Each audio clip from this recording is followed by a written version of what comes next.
So I met Kim, I think I was almost 17. Right when I saw her, I was immediately smitten. I knew immediately that Kim was the one I would marry. I was born into a family of 5 here in Phoenix, Arizona.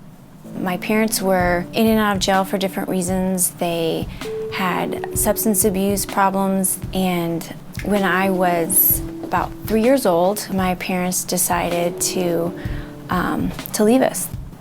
Jumped around foster homes until I landed into the Deo household. They were a wonderful Christian family. I was raised in the church, became a Christian at the age of 9. And around age 21, I had a phone call from my brother saying, "Kimberly, I've found our parents." From there, I flew here to Phoenix to meet them for the first time as an adult and discovered I had 4 other siblings.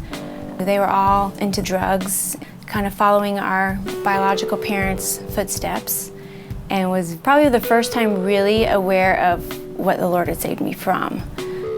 Ben and I got married, and he ended up with a job offer out here in Phoenix. And unbeknownst to us, we literally lived a couple of miles from my biological parents and my siblings. So we definitely felt like the Lord had that was a purpose, that had reason.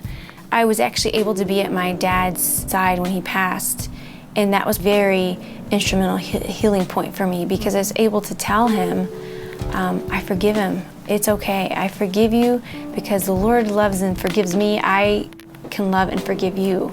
And I remember him holding my hand and saying, "You're precious. You're precious." So that was a pretty pivotal point in my life. As we were getting to know my siblings, my sister had a baby, and she was in the hospital. We went to go see her, and she was nowhere to be found. She literally had put on her tennis shoes and walked out. They took us in to see Bailey, and she was just this beautiful little girl. And as we left kind of that night, the nurses were telling us, because you're the baby's aunt and uncle, you can become foster parents. It was a little deja vu-ish, because I was that abandoned child. I was that child that was left. It was amazing. I was in the Timothy program here at Scottsdale Bible at the time, and I had just this group of brothers that came around me and prayed with me, and it was so clear what the answer was. You step forward when God presents this opportunity. But we never heard from my sister. Never heard anything else from her. Couldn't locate her, couldn't find her. So the judge severed her rights, and the dad never stepped forward. So his rights were severed, and we adopted her. We made her a Lentz. So we were all happy, very thrilled. The older kids, Sophie and Avery, were just giddy to have another little sister in the house. And about a year later, we found out that my sister was pregnant again. I was definitely scared spitless. Okay, Lord, what are you doing?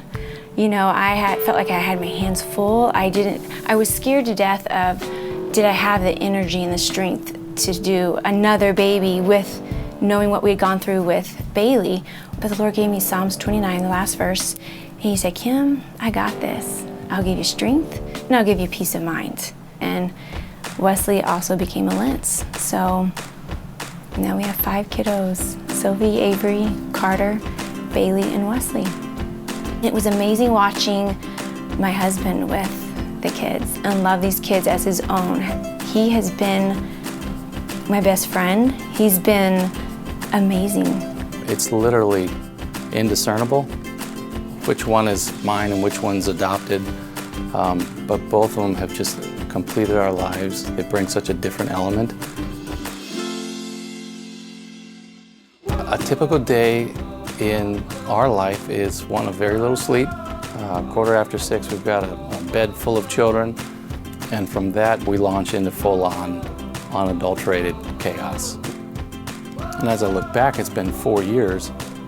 My fears were a natural response. When I see it from the other side, God was literally telling us, I want to use these children to bless your family, to heal some hurt that's there in both my wife's life and in mine. I wanted to enrich your lives.